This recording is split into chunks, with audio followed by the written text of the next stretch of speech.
Mike Ehrmantraut is one of the best known and most loved supporting actors in any TV show for his unbelievable level-headedness as well as his words of wisdom. Mike Ehrmantraut was actually introduced to Breaking Bad as a temporary replacement for Saul Goodman, as Bob Odenkirk was unable to film for a few episodes for Breaking Bad. However, this 3-episode commitment would quickly evolve into a full-fledged arc in Season 3 of Breaking Bad, as Mike would be portrayed as Gus Fring's lead henchman. Soon enough, Jonathan Banks would also be portrayed in Better Call Saul as well, and would solidify his spot as a classic Breaking Bad character. But in his fiascos with Playa, Gus, and Saul, how much was Mike actually able to make for his granddaughter and daughter-in-law, Kaylee and Stacy?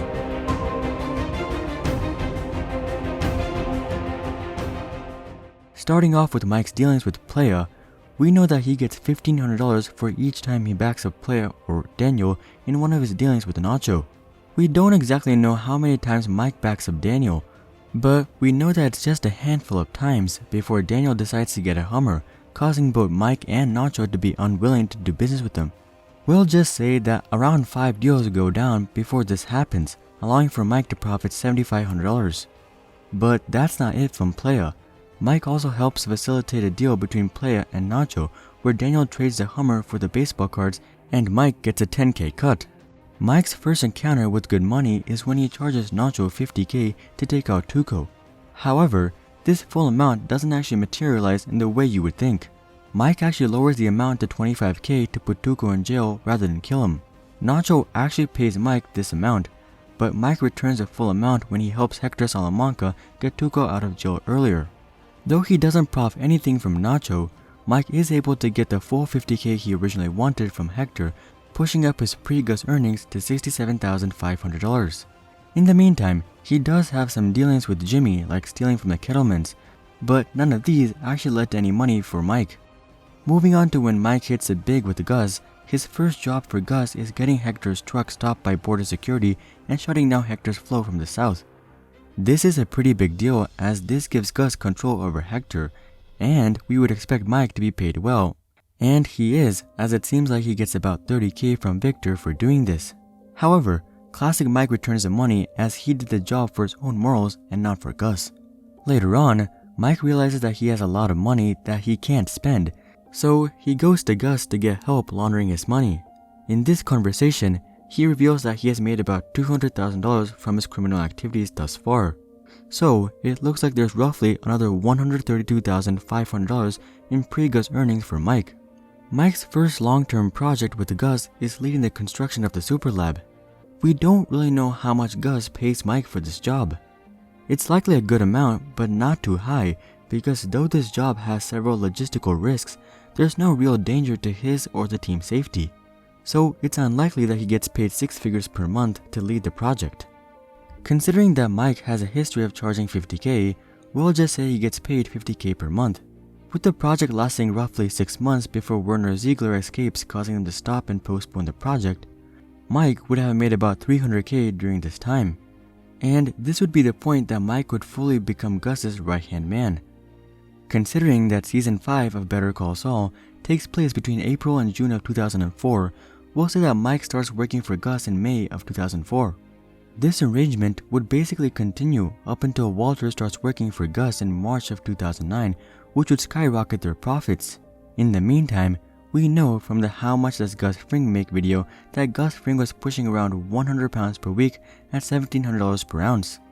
We also know that after accounting for all costs, Gus would have about 10% of the total revenue to pay his right-hand men.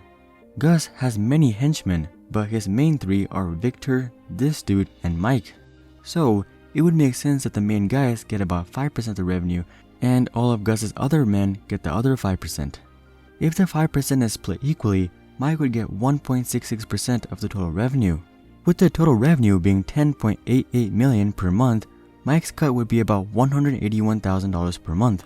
But there are probably production issues here and there, and we want to estimate conservatively.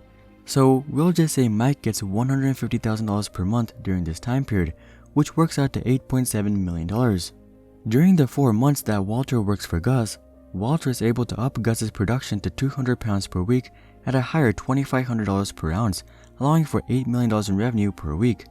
This would significantly increase Mike's cut to about $500,000 per month. This amount actually makes sense as Mike reveals that Walter makes more than him. Unfortunately, however, this only lasts for 4 months, but Mike would have still gotten a solid $2 million income in this time period, putting his total income at $11.2 million. But that's not it. Aside from working for Gus full-time, we know that Mike works as a private investigator for Saul.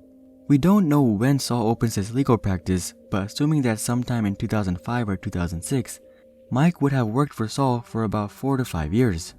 Saul doesn't need too much investigative work, so estimating that Saul uses Mike about 4 times a year at $20,000 per job, this would provide Mike with another $320,000, putting him at about $11.5 million. Finally, we have Mike's partnership with Walter and Jesse. They did actually end up cooking one full batch, which gave them each $137,000. But soon enough, Jesse and Mike would decide on cashing out and selling their portions of the methylamine. Selling the methylamine would bring in $5 million for Mike, putting his total income up to $16.63 million. Mike does take care of the full legacy payments, however, so we'll just say that about a third of his $5 million cut went towards this, meaning that Mike would be left with right about $15 million. It might be a little more or a little less, but Mike likely made about $14 to $16 million during Breaking Bad and Better Call Saul. And though he isn't able to leave behind the multi-million-dollar inheritance for Kaylee as he hoped, out of all the characters in the show, he is able to best spend the money, as he is able to splurge hundreds of thousands if not millions on his granddaughter and daughter-in-law for several years before he dies. Furthermore, he is able to strengthen his relationship with them after the death of his son, leaving them off on a good note, and no one can confiscate that. Do you guys also think that the criminal money most helped Mike? Make sure to comment that down below. Also, if you guys thought this video provided a detailed analysis on Mike's income, then make sure to drop a like, and consider subscribing to see more questions logically answered. But until then, I'm Hari, and I'll see you guys on the next one.